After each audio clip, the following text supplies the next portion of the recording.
Alright gang, I'm going to point you to the MindTap textbook. If you've already got access to it, you should be able to follow this link to get into our section.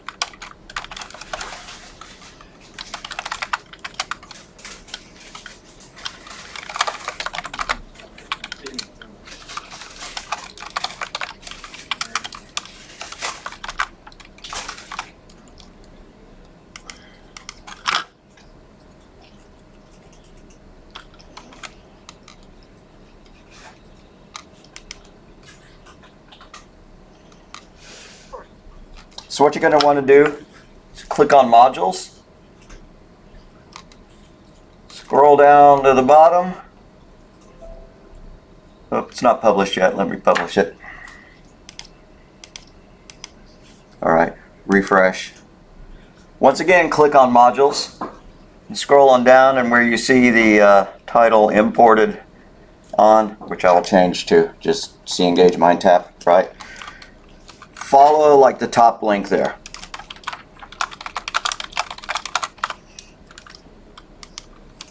See if it gets you in.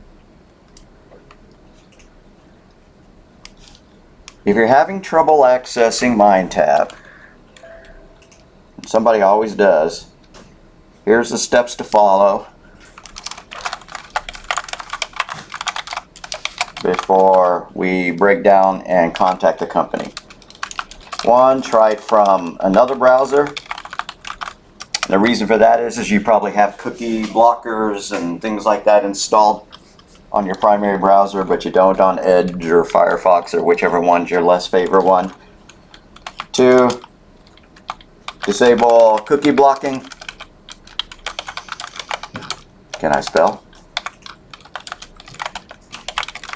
And whitelist rows and C-Engage on your virus blockers, your ad blockers, right? Give those two things a try if you have trouble accessing it. Anybody having any luck following the link? I'm not seeing it on my license yet. I'm not seeing it. Hang on. Refresh. Yeah, I tried refreshing too. One more time, and then I'll go back and check. Okay. I'm not seeing it. Oh, for Pete's sake.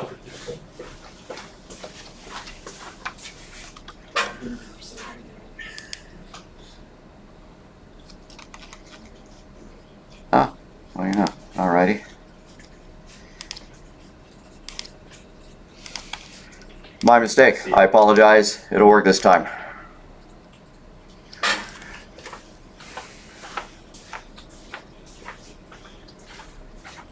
Okay.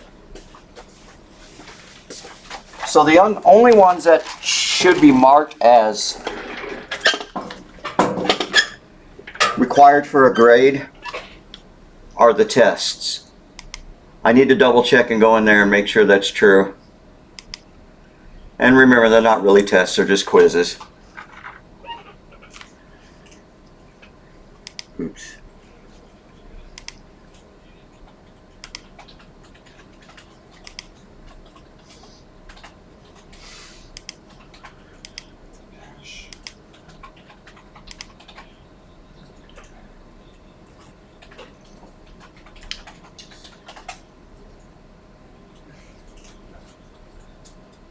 I did this already. I'm not sure why it's asking for a repeat, but that's okay.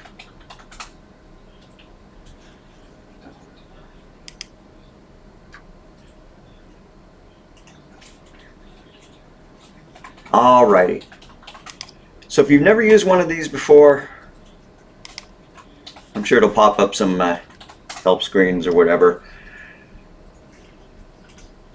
But it's broken down into units, which are same thing as chapters, right? If there is source code mentioned in the book, then it'll be in download your data files if you want to actually go and look at it. I could probably download that stuff and put it in Canvas as well. Oh, don't make me do that. I'm not doing that a third time.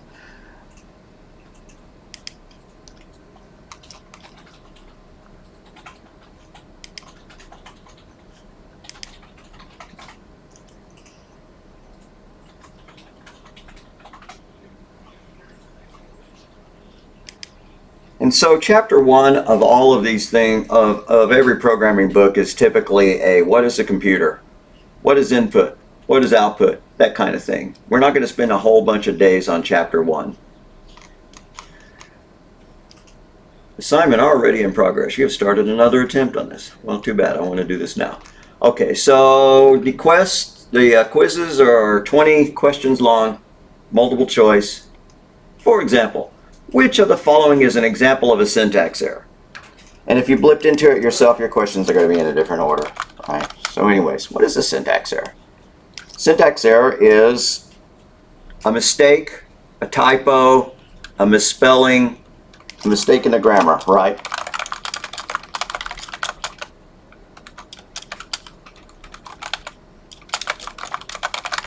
So for example, if I say A is equal to input, parentheses, quote, what is your age? But I have a double quote there and a single quote there. That's a syntax error, right? It won't compile. So if we take a look at it, which of the following is a syntax error? Producing output before input? No, that's not right. Subtracting when you mean to add? Nah, no, that's more of a logic error. Misspelling a programming language word, right? That would be that one. And I don't think I'm going to go through the entire thing, but it's letting me know that I got it correct. I'm feeling good. All right. When you write a program that will run in a graphical user interface environment, instead of a command line argument, users are more confused? Well, I hope not. We all use graphical user interfaces, right? It's all we use anymore. Nobody uses a computer that just boots to DOS. Some syntax is different? Well, that might be true. The logic is very different, and that's absolutely true. Writing a window-based program is dramatically different than writing a command line application, which we will see when we get towards the end of the class and we start writing our window-based applications. I'm just going to choose that one and hope for the best. Incorrect. What do you know? Alrighty. I'm wondering what I did wrong. I guess I better go look at the PowerPoints. Oh, we highlighted the correct one? Some syntax is different? Alright. Well, okay, cool. That was weird enough that I'm going to go ahead and see if I could copy or just put this in here. Alright.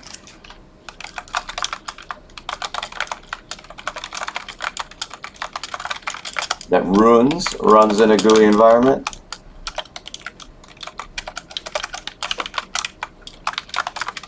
Alrighty, why don't we go and actually look at a PowerPoint rather than go through this. Now I'm curious, I've got to hit the continue button one more time. A programming language's rules are its what? The rules of a language are its syntax. The logic is what you provide, right? Logic is you asking for two numbers and adding them together. The syntax is how you write the program.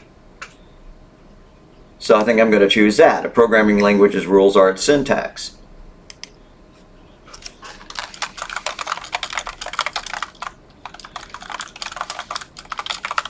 For example, some languages require a semicolon at the end of each line. Some do not. Python uses tabs in order to line up code, whereas some other languages use curly braces, right?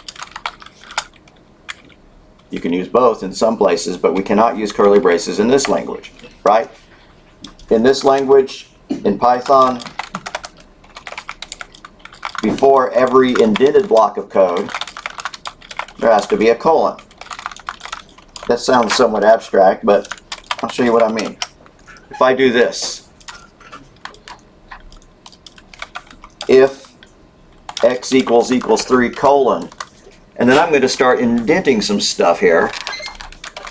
Print, wow, yes, x is indeed 3, right? This statement will only happen when this is true. So it's indented to indicate that it's conditional, right? It's a so-called block of code. A block of code could just be one line, or it could be 1,000 lines, that are all indented equally after this statement that only get executed if this is true.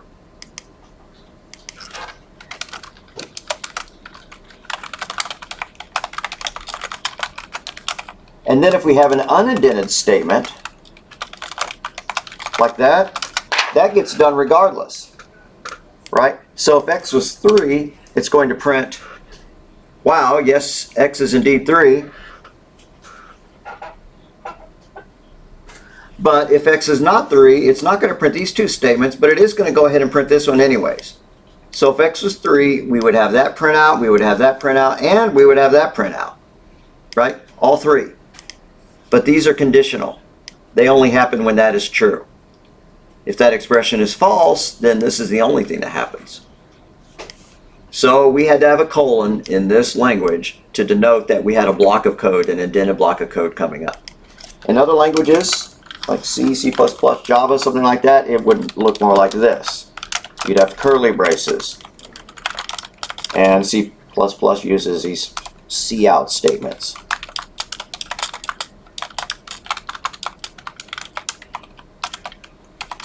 So the syntax of C++,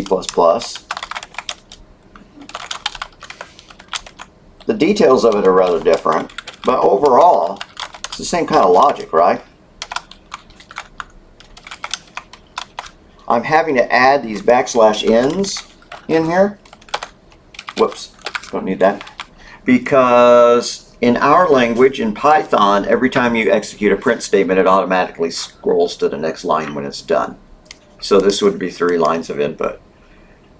\n, excuse me, that's the backslash, the one underneath the backspace key, not the one under the question mark on your keyboard, means go to the next line.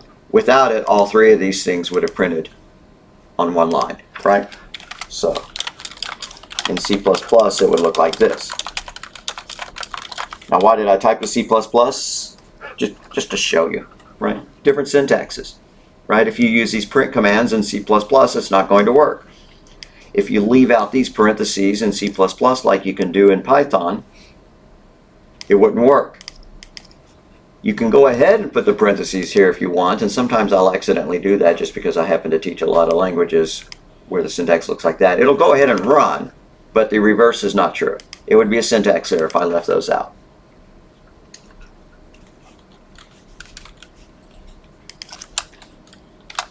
So in C++, before every block of code, there has to be a curly brace, right? Like that. So that's just an example of syntax.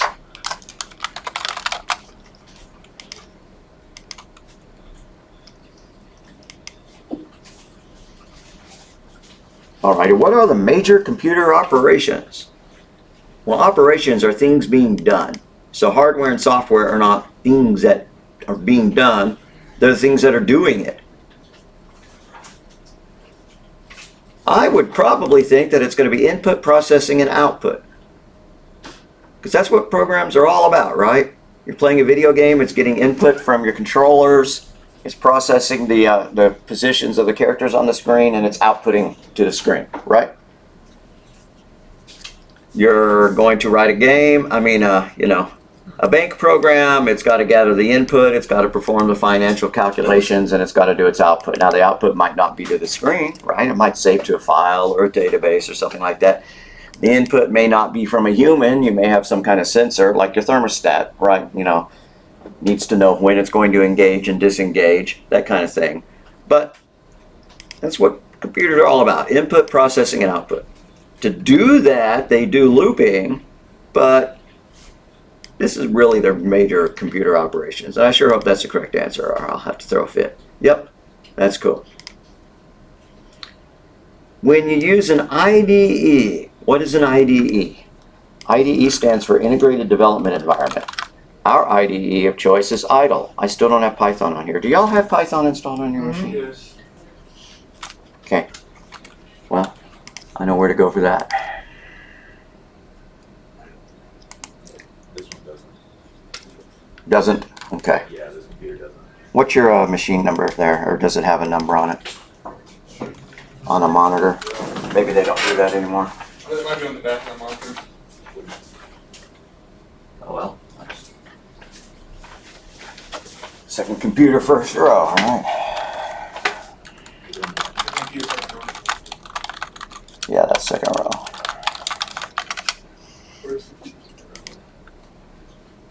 Where was I? Oh yeah, I was going to launch Python. I did not get to.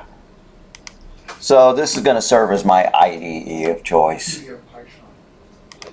That's right, I could be using PyCharm, but I can't compile because Python is not installed. I cannot believe Python's not installed. Let's find out absolutely if that's true. dir. You have Python? Yes, they install one. This is a install. Okay, it's there. It's just not in my path.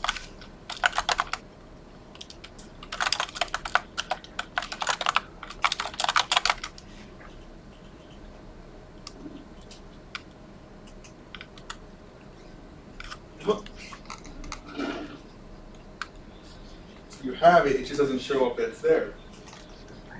That's weird. See?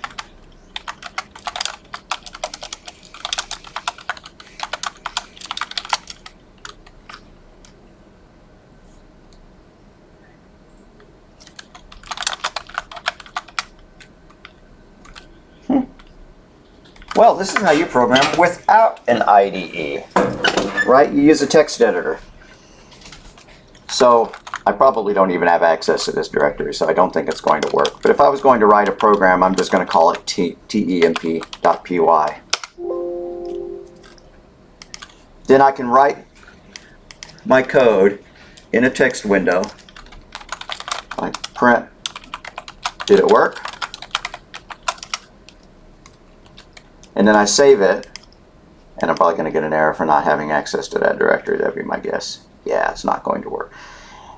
Then after I had saved it, let's pretend I did, then I could run it from the command prompt. I would type in python space temp.py, and that would run it. I don't have that, right? And if it's a matter of fact, it's failing to work at all, right? It's getting all sorts of errors. So even if Python is installed on this machine, it looks like there's some kind of partial installation here. It's not working. Failed to get the Python codec of the file system encoding. And it's shelf loaded. Getting on there. So I'm just gonna copy that and paste it. And any more Python that I want to do today, I will do up in REPL.it that we linked to last time. Online Python. Okay. So the point of an integrated development environment is so that you can write your code and then you can run it and get its output all in the same place, right? Just like this. I could write a program, and then I can run it, I can edit it, right? I can debug it, and I get its output all in the same place. So that's the point of an IDE, an integrated development environment. I guess they were innovative too when they were invented. So looking at our answers there, whoopsie. When you use an IDE, it's easier to develop a program. Some help is provided. That sure is vague, but it's the case, right? The logic is exactly the same, right? It's kind of like it doesn't matter if you bake a cake wearing, gloves or with gloves off. It's the same cake. It's the same program, whether you write it, in a text editor like Notepad or on REPL.it. So the logic is not more complicated. The syntax isn't going to be different. The syntax is not going to be simpler. Some help is provided. What kind of help? Well, the fact that the input and the output and the editing screen is all in one place is actually a big help. Also, some development environments let you do what is known as setting breakpoints, which is when you put a point, you click on a line number and the program will run up to that point and then stop without continuing, so that you can check, the data, check the values of variables and things like that. So they are very helpful, which is why I'm probably going to click some help is provided. So the term EOF, well, that'll be end of file. EOL would mean end of line. EOF would mean end of file. However, none of these seem to say end of file. Now I happen to know the right answer, but this is the first one where I can't just, babble and have it make sense for you. So, without having the slides in front of me. So I am going to copy that and paste it into the notes. right? But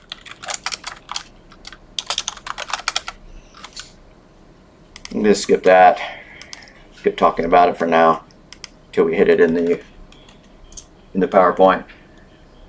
What of the following is temporary internal storage? What does temporary mean? Temporary means that it loses its data when you turn it off, right? Your phone has two different kinds of storage in it, right? It's got the kind that gets erased when you reset the phone, and then it's got the kind that's, supposed to be permanent, semi-permanent at least. All the programs and stuff, all the programs and data. Anyways, phones don't have hard disks, but they have the equivalent, right? They have the flash memory, which is static, meaning that it maintains its state even when turned off. But it's just a form of memory. It's all memory, so temporary internal storage is memory. Talk about how many gigabytes of RAM your computer has. It's gigabytes of RAM. We all know that. All right, let's just go and look at the PowerPoints. Let's lecture proper rather than continuing skipping through this.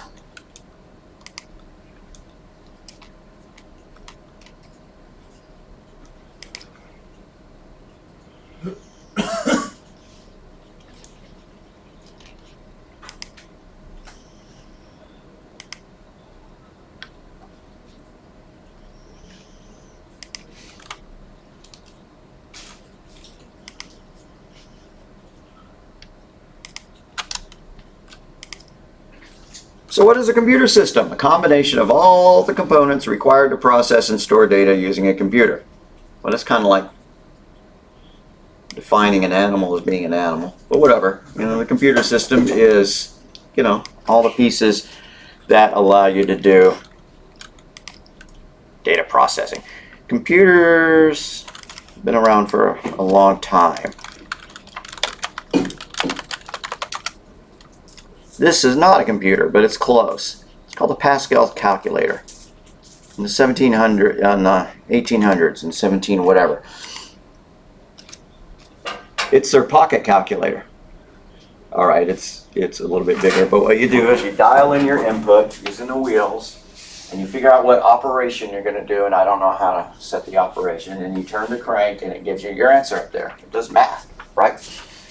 During the mid-1700s and stuff like that is when science was exploding, and mercantile business was exploding and stuff like that, and you had lots of numbers you needed to calculate. And astronomers and engineers needed to be able to do advanced calculations, and what typically people did is nowadays we just type things into a pocket calculator, but back then they had entire books full of exponents, right? 2 to the power of 75, 2 to the power of 76, 2 to the power of 77, or this logarithms, right? Logarithm books. And you'd get the book and you'd open it and you'd flip it and you'd get a really precise calculation there.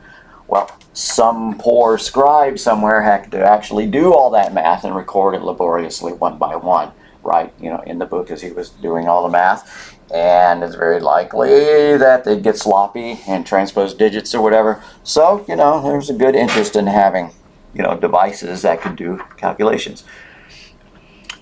What is preventing this from being a computer? It does input. It's got output. It's not programmable. What does that mean? It doesn't have a place where you can set up a series of steps for it to follow. Right? It's only going to be able to do math or multiplication or whatever, however you change it, from doing multiply, divide, or whatever. It only does one of those things. It doesn't do one thing and then the other and then the other and then the other.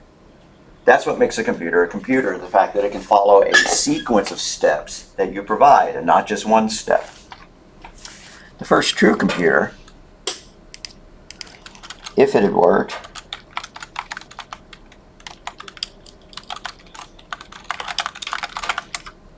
would have been the so-called difference engine. And the only reason it didn't work is because the manufacturing tolerances for hammering out metal back then just wasn't quite up to snuff, and it was extraordinarily expensive to build, and he lost his funding, right? Englishman Crown or Parliament or whatever decided they needed to spend their money on something else, this actually was programmable, right? It looks insane, doesn't it? But it is a computer, right? The positions of the rods indicate, numeric values, and it was programmed using punch cards, which sounds absolutely insane, but punch cards were already in use to control textile factories back then, in the 1800s, right? You had punch cards that would control the patterns that were being weaved. I think that's one. Or maybe that's just the output. Anyways, and so he modified, the punch cards that were being used to control the textile. It should have worked, it would have worked, and nowadays people have actually built them, right? You go to the IBM headquarters or museums or whatever, and you see one on the first floor as the first computer in the 1800s. But electronic computers are where it's really all about. You don't want spinning wheels and rods and stuff like that. And so maybe the ENIAC in the 1940s, the war effort. That's not a good enough picture of it. Here's a better one. Yeah, whatever. Can I have my picture, please? All right, here we go. All right, so giant thing full of vacuum tubes. What are vacuum tubes? They're essentially just light bulbs that can be set to very specific levels of brightness. And if it's off, it means 0, and if it's on, it either means 1 or some specific number depending upon what step of brightness it is. And so this thing had hundreds and hundreds of thousands of vacuum tubes to make up the ability to store numbers in memory. And how did you program it? You wire together the things using these patch cables, like you're an old-time telephone operator. And it was an interesting division of labor back then because, pretty much engineering was an entirely male, occupation. But women were drafted into the war effort to do, cryptoanalysis and things like that. And so you get all these, MIT math graduate students and teachers and stuff like that, and you put them in and they learned how to program it, right? They essentially wrote their own programming language based on the hardware that was given to them. So it is a fact that the first programming languages were pretty much written by women, and the first computers were built by men. Just kind of a weird differentiation of duties. And of course nowadays, there's no reason that women can't be engineers and men can't be programmers. It's just an interesting division of duty. So the Americans built computers in order to develop weapons, pretty much, to make nuclear bombs and to come up with calibration for artillery tables and things like that. You need your cannon to be able to shoot a ship that's 0.75 miles away with this weight of shell that you're going to be firing out. How much propellant are you going to put in it? What angle are you going to put the gun at, right? You want to be able to mechanize all that, and so that's pretty much why Americans made computers. The English made computers to crack codes, right? The Nazis had an Enigma code that they used to transfer messages around, and it was an extraordinarily difficult one to crack, and it was cracked. So the British knew, pretty much what the Germans were going to be doing at every step of the way at one point. And to hide the fact that they knew, they even allowed one village to be invaded, right? One town, to be bombed without evacuating it, because evacuating it would have proven that they knew it. So, a rough choice to be made there. While we're on this kind of topic, I want to show you the first computer trackball. How you get input into computers. Check this bad boy out. It's a bowling ball. Alrighty, so I would certainly rather use something like this than this, but if you had a screen and you needed to move a cursor around it and you wanted something better than pressing up, down, left, and right, yeah, that's pretty cool. How about the first mouse?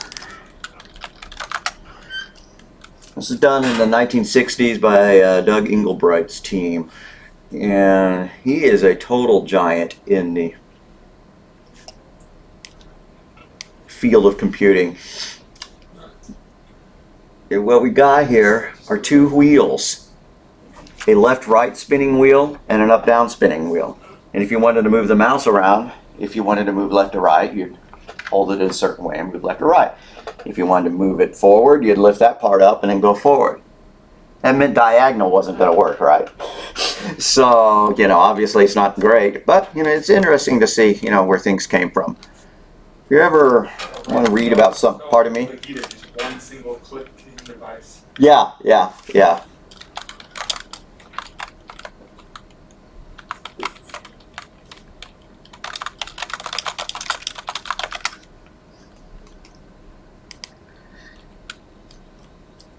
Well, fine. If you ever got a little bit of time, it's interesting to go and watch this, because back in 1968, this guy was demonstrating the concept of having multiple people edit the same document over a network, having multiple windows on the screen at the same time, you know, editing, copying and pasting and stuff like that back in 1968, which was unimaginable, right? So, interesting guy. You know, pretty much everything he discussed and proposed became true over the 70s. Let's get back to business. Yeah, because I got through one sentence, didn't I? All right, so what is the hardware? That's just everything you can touch on your computer, right? Everything you pick up. You know what hardware is. Software. What is software? It's the instructions that tell the computer what to do. What are programs? Programs are the instructions, right? The series of instructions. When I want to launch Firefox, it's actually just, you know, several hundred megabytes or several gigabytes worth of computer instructions. And we'll talk a little bit more about that at some point. And so what is programming? It's creating the software instructions. I love this. This is kind of a tautology, right? What are instructions written by programmers or programming? What is programming? It's writing the instructions. Again, it's a circular definition, but whatever.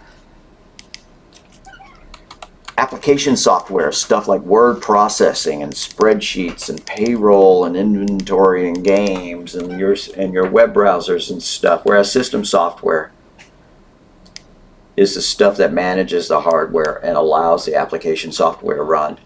So, you know, Windows, Linux, Unix, and all the configuration programs that come with it. So, computer hardware do three major operations. They do input. You know what input is. It's what you give to the computer. Everything now is touchscreen, right? That's your input. Or voice, you know, hey Siri. Processing is when that input is calculated to perform, you know, some kind of computation. When I say hey Siri, my phone is supposed to wake up and go into a kind of a speech mode, waiting for me to say more. And then output. Whatever the results are, displaying it on screen or printer or saving it out on a network drive or your local hard drive or the so-called cloud, which is just a computer in the sky, right? I mean a computer on the internet. So a cloud-based device is access to the internet. What are programming languages? Those are what the programs are written in. Why are there so many different ones? Because every programmer thinks that he knows better than all the other programmers, right? So, after a while, you get to the point where you're tired of some quirk of the language or some limitation, and it's not true to everybody, you know. But there are thousands of programming languages because people see flaws or think there are flaws, or sometimes just totally for fun decide that they want to offer a new way to tell a computer to do something. And so writing instructions can be called coding the program. Is it really code? You know, no, this isn't code, right? It's not written like, you know, in some, but it's called code. This is my source code. Source meaning that this is the English-like text that later gets changed into the machine language that runs the program. So it's the source of my program.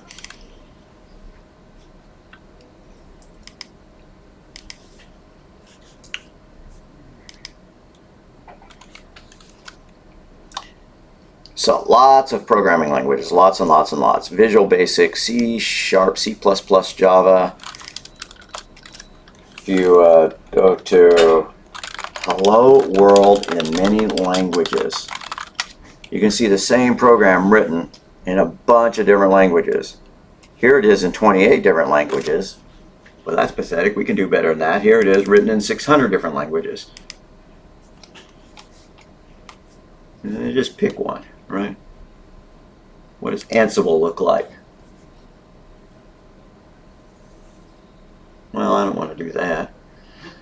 Let's do Python. Python 2, print hello world. Python 3, the parentheses became necessary because print was changed into being a function. And whenever you call a function, you have to have parentheses. Yeah, just pick another one. Quake. Bprint hello world. All right, so anyways. Oh, this one's wild. The Quartz Composer. Some kind of graphical programming language.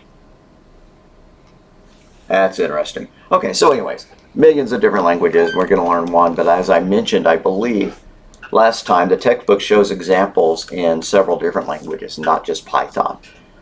And so as you go through it, it might be of particular interest to pay attention to the C++ or Java examples. And we could even temporarily just flip over to, doing C++ programming or something like that just by typing in online C++ REPL.IT and following that link. And then if there's some interesting code in the book that we'd like to play with, we could do it right here without having installed C++ on our own computer. So mistakes in the language usage are syntax errors. That's opposed to logic errors. Logical error is when it does the wrong thing, right? The syntax is perfect. You just told it to do the wrong thing, right? You made your self-driving car turn left when it was supposed to turn right. Well, the program compiled. It didn't have syntax errors, but it definitely had some logic errors. So volatile memory is memory that loses its state when the power is off. And non-volatile memory is permanent storage devices. So on that big mechanical thing, the Babbage's differential engine, the volatile memory would have been the positions of the wheels, right? And then if the computer was reset, all the wheels would be turned back to 0 or something like that. But the non-volatile memory would have been the punch cards, right? Because you could keep reusing the punch cards. Nowadays, we have volatile memory in the form of RAM, right? And we have our hard drives or our static, hard drives or our flash that we use inside our phones. What is the compiler or the interpreter? That's what turns our English-like text into machine language. Computers don't know what a parentheses is, and they don't know what the word print is. They just have a chip, right? That's responding to numerical codes. And one number means, read this number in from memory, and another number means add something to this memory, and another number would mean, and when I say number, these are called operations or opcodes, and another opcode means copy this data to a different memory address, and another number means, call this system function, right? And so something has to change our programming language like this or like this. Whoops, where'd it go? Oh well, yeah. Into statements that the computer understands, which are just all those numerical opcodes. And what happens? How does that happen? The compiler does that, right? Something compiles it. It translates all of this English-like text into the opcodes, the zeros and ones or whatever necessary to drive the hardware to display the results.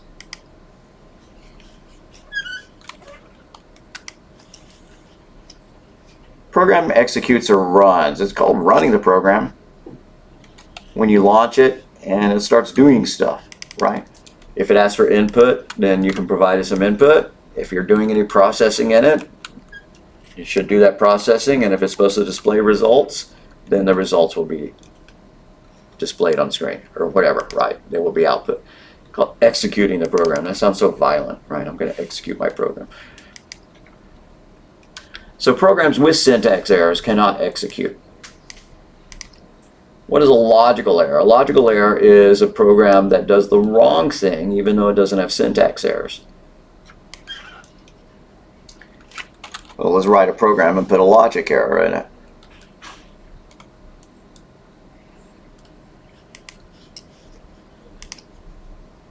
So I'm going to ask how old I am, right? Age is equal to float, parentheses, input, parentheses, what is your age? Question mark. End quote, in parentheses, in parentheses. I'm doing it all in one step, rather than doing it in 2 or 3 steps just to be fancy. All right, what is this really doing? It's going to display the message, what is your age? It's going to then wait for the user to type in some input, and whatever they type in is going to be converted to a number so we can do some math on it. And float just means that it's a number that supports decimal points. And now we're going to define a variable called minimum voting age. Min voting age is equal to 18. You have to be 18 in order to vote, as far as I know. And now we're going to write an if statement. If your age is less than or equal to min voting age colon print. Okay, go sign up to vote. Else colon print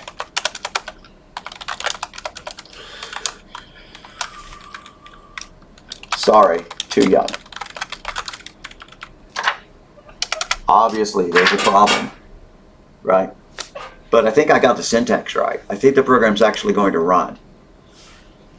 What is my age? 30. Sorry, too young. Bummer. I have a logic error. What is a logic error? You spot the logic error? Greater than. Yeah, it should be greater than. Yeah. All right, now I've corrected it, right? Now it'll work correctly. When you're testing a program, you should test it not just once, right? What programmers typically do is they test to see if their program works. You also want to test it to see if it doesn't work. And what do I mean by that? Well, what's the edge case? 18 is a very important number here, so we would test both the numbers 18 and 17, right, to make sure it does something right on either edge of that important boundary. And then you try with, you know, things like 0 or -1 or whatever, just to make sure it doesn't crash, right? You can't have an age of -1. Maybe we should print out an error message, but at least our program would not crash if we typed in -1. It would crash if we gave it non-numeric input, though. Like if I typed in, I am 20. Boom, it blows up, right? And it's not really our fault, it's just that you cannot take something that is non-digits and convert them to a float. We could modify our program to handle that. And then it is our fault that we didn't modify our program to handle that. But, you know, the code is fine. It's just that it got bad input.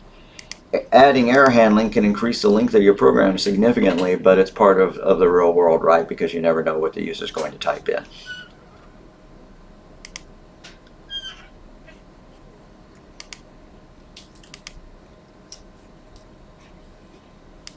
This is some really important stuff, so why don't I just copy and paste that in its entirety into our notes. All right, so syntax is the grammar and rules of the programming language, right? Programs with syntax errors cannot execute. So syntax errors, I think I've already typed this, are like typos and mistakes in the grammar of the program. How do you spell grammar? A-R or E-R? Yeah, all right. Grammar. All right, okay, so programs with syntax errors cannot execute. They fail the compilation stage. And logical errors, those are the errors in the logic, right? Produce incorrect output, do the wrong thing, right? My house turns the thermostat on every time it gets too hot outside rather than too cold, right? I mean, turns the heater on, so that would be a program error, a logic error. And what is the logic of the program? It's a sequence of instructions. My little voting program followed a very specific sequence, right? It was 1, get input from the user. And then 2, it was, you know, declare minimum voting age. 3, compare min voting age to user input. And 4, display results, right? That was pretty much the logic of the program. Now this isn't exactly right, but it's kind of right. Why isn't it right? It's because there was an if statement involved. So if user input is greater than or equal to minimum voting age, display, you know, go vote, else display too young, right? Alrighty, that's kind of pseudocode, but not really. It's just logic of the program though. It's the steps, and in some ways things could be done in a different order, right? This statement could have been done first, right? I didn't, but it could have been. So the logic of our program expressed in pseudocode would be more like this. Input age. And there was more to it than that in our program, right? Because we had to convert it to a float and all that, but we're not going to do that.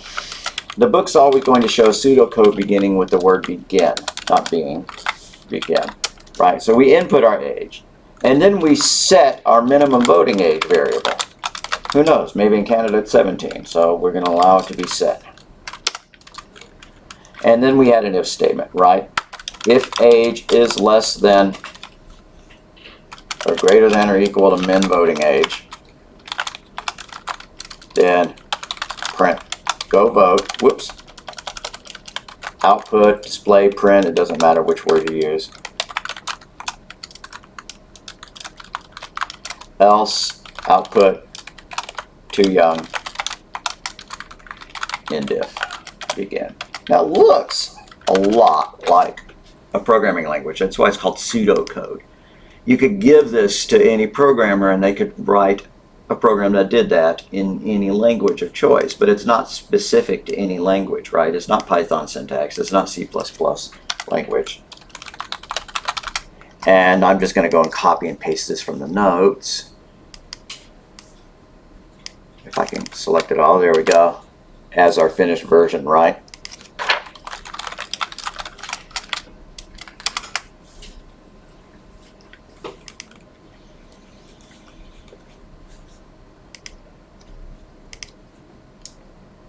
So the logic is a sequence, right?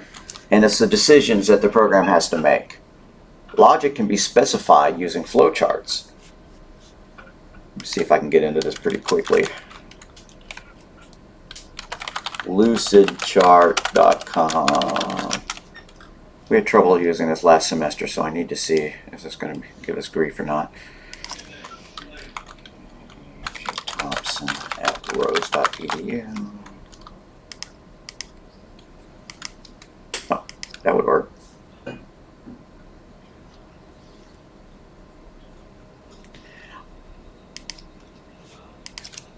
So what is a flowchart? It's a visual representation of logic. So instead of that begin statement, I could put begin up here. But I think they like us to have the word start. And at the end of ours, we're going to have a stop. If we go back and compare that to this, we had a begin and an end. Maybe I should have just made it start and stop. I don't recall how the book does it. We'll notice that very quickly. Well, anyways, we've got start and several steps. What was the first step? Input age. Let's add that to our flowchart. Input and output is done in this shape, the so-called tilted rectangle. I mean, what else are you supposed to call it? You could call it a parallelogram, but a square is also a parallelogram. You could call it a quadrilateral, but a square is also a quadrilateral. I'm sure there's some specific name for it. I call it a tilted rectangle because that's pretty specific. Yeah, rhombus, but a square is also a rhombus. You see what I mean? So anyways, input age. That's what that statement was. And then we had a variable where we declared a variable. Where we set a value. Set minimum age, or minimum voting age, equal to 18, right? That took the number 18 and it stored it in memory in a place that we can address by its name, which we will do in the next place, in the next statement. So we have a decision to make, whether to print go vote or not. Those decisions are done in diamonds, like that. So if the age is greater than or equal to min voting age, and yeah, I could take the time to, stretch these out and make the fonts look nice and whatever, but I'm not gonna. If that's true, then we're gonna print a message, say go vote. But if it's not true, then we're gonna tell them that they're too young.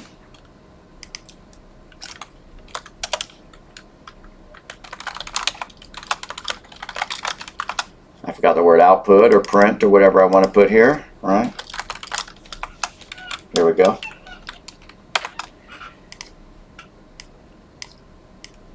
But then the things need to come back together, right? So then we're going to have these two lines of communication join back up. Where's the circle? Don't see it, so I'll drag it out from here. All right. This is just where they come back together. This is like when you stop indenting. And then we're done, right? We could have printed it. We could have added a print done, to our program or whatever, but there's the logic of our code expressed visually. Zoom out a little bit, right? We input our age, we set a variable, we compare our age against that variable. Depending upon the results, this question was either true or false. If it was true, we tell them to go vote. If it's false, we tell them they're too young. And then we're done. Might have been nice to add a print done down here at the bottom before that. I'm going to go ahead and do that, but then I would have to go back and modify my code. So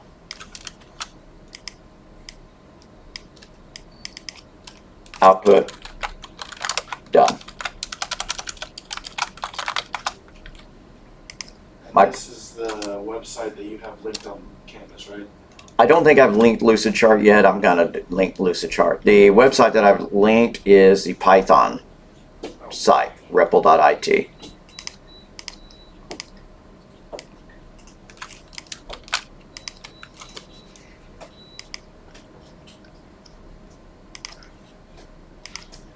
Oh, okay.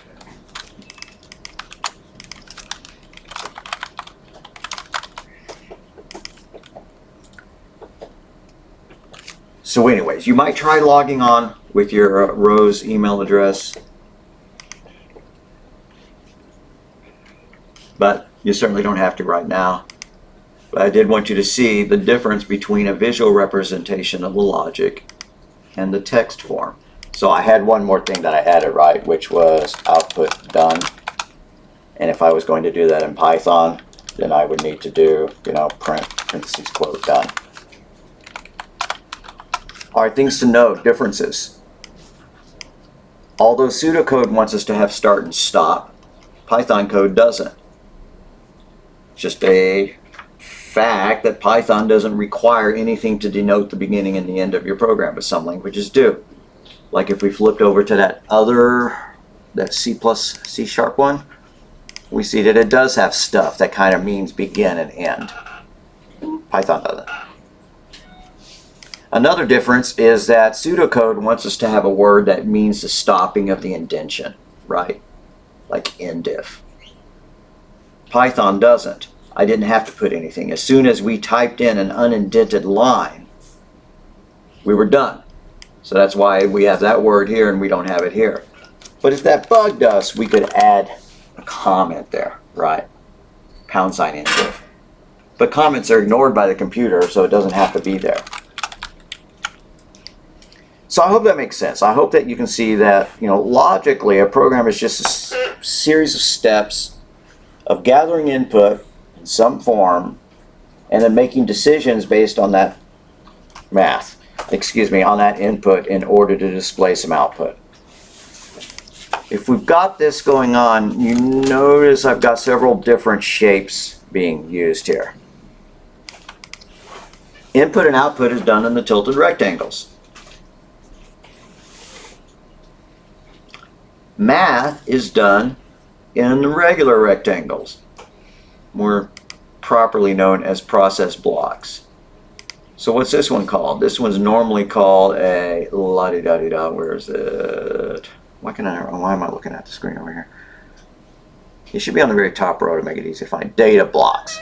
So all input and all output is done in the data blocks. And then the decisions are done in the diamonds.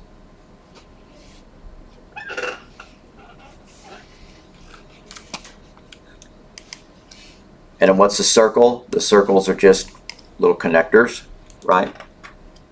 There should be only one beginning to the program and one end to the program, and there should not be any dead ends, right? Anything that splits off should eventually join back up. A few more comments about that in the notes. The ovals up at the top are the start and the stop. Sometimes people call them terminators. I believe the book does. Right? Begin and end. And then the quadrilaterals, parallelograms.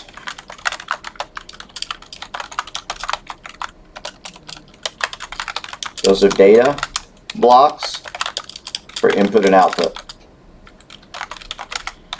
Rectangles are process blocks for math statements.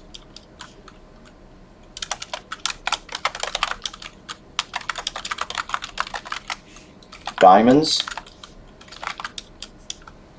are decision blocks.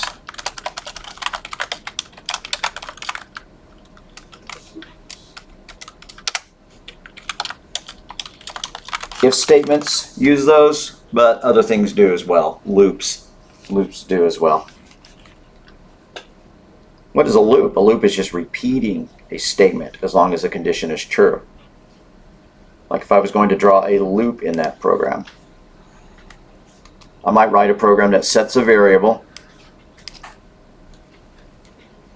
Setting a variable is some kind of math, so I'm going to put it in a square. Set x equals 1. And then I'm going to have a decision here that says if x is less than or equal to 10, then do something. Now what is that something? It's going to print x. I switch between using the word print and output, even though the book wants us to use output. I don't care. Print x and then add 1 to x, which is known as incrementing, right? Add 1 to x. Well, adding anything is a math statement, so it's going to go in a process block. Set x equal x plus 1. A shorter way, well, I'm not going to do the shorter way. All right, and then it goes back and it does the check again. The book would show the line coming up above it rather than before it, whatever. I have a strong preference for doing it the other way, but I'll do it this way for now. And let's go ahead and hook everything up like that. There we go. And so what is this going to do if we look at it and think about it logically? This is supposed to be our start. This is supposed to be our stop. Zoom in on this. All right. So x is equal to 1. Is x less than or equal to 10? It sure is. So print 1. Add 1 to x. X now equals 2. It loops back up to here. Is 2 less than 10? Sure is. Print it, add 1 to it, come back here. Is 3 less than 10? It'll keep doing that until x equals x plus 1. Finally it switches from 10 to 11. And it gets here, and this is no longer true.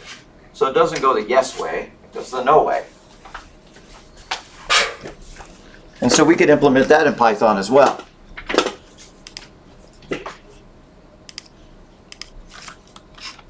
X equals 1, while x less than or equal to 10, colon, print parentheses x equals x plus 1. And so it's just going to print the numbers 1 to 10.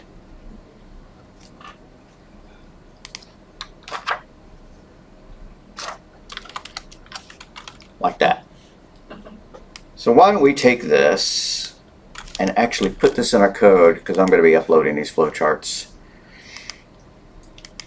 and add this in a box in our flowchart. So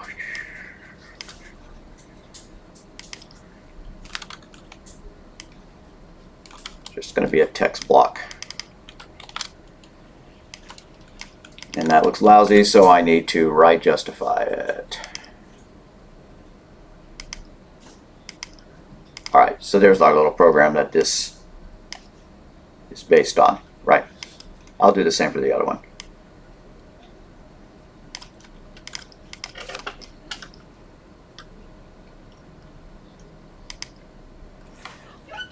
So a variable is a named memory location. Like you have mailboxes in an apartment complex. You have mailbox 1, you have mailbox 2, you have mailbox 3. And if you were going to communicate between people in the apartments and there was no other way to do it, you could go and you could write something and drop it in their mailbox. And then later on, you could get, that somebody else could go and retrieve that mail and then write an answer and stick it in another mailbox. And well, you could refer to them as mailbox 1, mailbox 2, mailbox 3, or you could say, Joe's mailbox and Jim's mailbox and my mailbox. And that might be easier for us to remember, right? So if in an office, I say, I need to drop this in the inner office mail, please deliver this. And then normally I'm not going to say desk 23. Otherwise I'd say, please deliver this to Lewis. And it's up to the mail person to figure out, which mailbox is associated with Lewis. So a variable is just a named memory location so that we can store some data in a place and refer to it by name, like the word age or minimum voting age or X, right? All to hold data so that we can address it easily with a name. Back in olden days, the big hulking computer you saw, those kind of things would be addressed directly by their memory address, right? You wouldn't give them names, but that's because they didn't have programming languages at the very beginning. They had to invent programming languages before that. Anyways. Alright, so what is the program development cycle? You got to understand the problem. If you start writing the program before you understand what you're trying to do, you're probably not going to do a good job. And once you get an understanding of it, you plan the logic. Planning the logic, when you're experienced at this stuff, you'll probably just sit down and start typing. But that's what flowcharts and pseudocode are for. So you could just take out a piece of paper and you could, map out the steps that your program's going to do. I need to ask for the age, and I need to make a decision based on whether the age is less than or greater than a certain value, and I'm going to do these results. So that's planning the logic. Then you code the program. Then you run the program, and this step happens automatically for us just because we press the run button or whatever, which uses software, a compiler or an interpreter, to translate that program into machine language. And that lets us test the program. And then we put the program into production. I publish it to the internet or upload it to the App Store or, or distribute it by email or whatever I'm going to be doing. And then maintaining the program. What is program maintenance? Well, somebody points out that in Canada the voting age is 17. I'm making that up. I have no idea. So I would need to modify my program so that Canadian users would be able to use it and American users would be able to use it, and it would be valid for both. Who knows how we're going to do that? Are we just going to ask them, are you Canadian? Are we going to make a configuration file where they choose where they are, right? That might be reasonable. That kind of thing. So program maintenance is, bug fixes. It's like every time something is published to Steam anymore, and then they go and they modify it and you have to re-download it, right? Or, the App Store. Things always have bugs. Things always have problems. It's getting close to done time. So why don't we go and look what we've got here. If I do not have a homework 1 box for you, there's going to be one now. Let's see what we've got going on here. Week 1. I want you all to have installed Python by next week. So let's go ahead and make a Dropbox, which is just going to be, but I'm going to call it homework 0. Sounds stupid, but I think I've mentioned that computers always start counting at 0 rather than 1. If you ask somebody to count, computer to count to 5, they'd go 0, or 0, 1, 2, 3, 4, 5, whereas humans would always just go 1, 2, 3, 4, 5. So, I want you to install Python, and I'll clarify the instructions, but the instructions are going to be to install Python, launch idle, and take a screenshot, right? That's all you're going to have to do.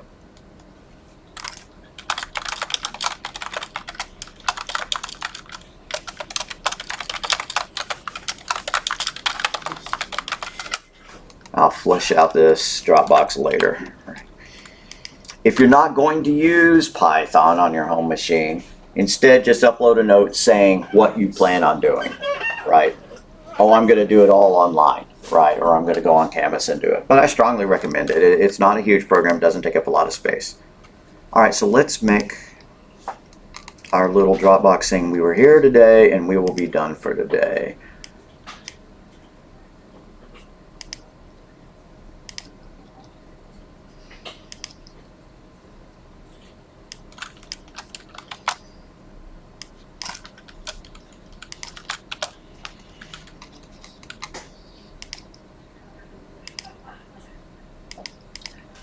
Alright, so for those of y'all in class, all you have to do is put a note saying that you were here. For those of y'all watching on video, you need to go and do a lecture video review form, which I'll have a link right here too. So if y'all haven't already turned off your computers, if you'd be so kind as to go to Modules Week 1 and do that.